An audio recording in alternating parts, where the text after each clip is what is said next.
Thanks very much, Murad. If the reports that we're hearing are borne out by the report itself, then this is indeed a very significant day for British democracy. That report, 2 million words or more, we hope will contain the essential information, confirmation of what we have known for the last 13 years. There are two words really which sum up this war and sum up the role of Tony Blair and his government. One is lies and the other is legality.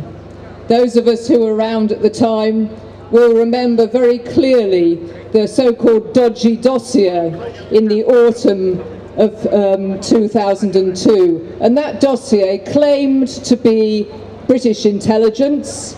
It claimed to have new information.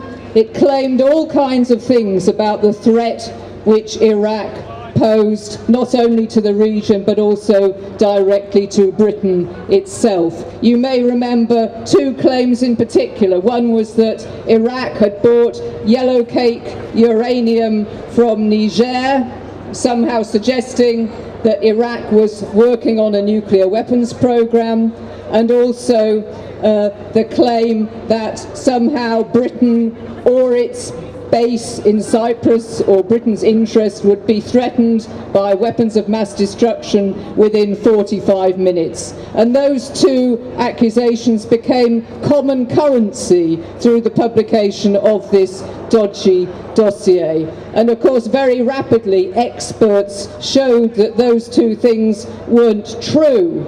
And weapons inspectors and other great experts on the ground showed that Iraq did not have a weapons of mass destruction program anymore, that had been given up and disarmed.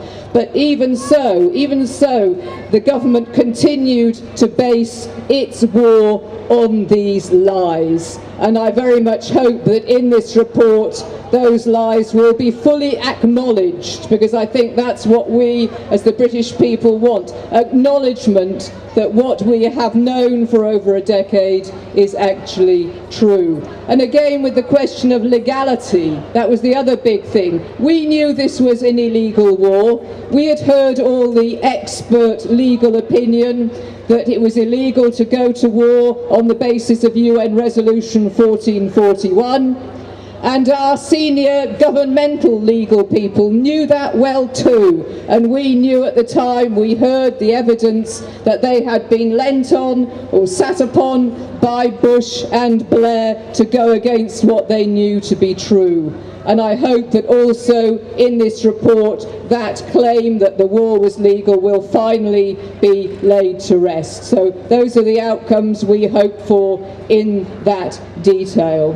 But I'd like to echo what Lindsay said, that this really now is the beginning. If the Chilcot report makes those things plain, acknowledges those crimes, then this has to be the beginning of a process where those guilty of those crimes have to pay the price. Because we live in a country where the justice system is not based on how powerful you are or how much money you have or how much spin you can put on a true fact. Our justice system has to be based on bringing those who have committed crimes to justice, no matter what their role within society. So thank you very much for coming today. Let's hope that we do get the outcome we want and we take that forward into the courts. Thank you very much.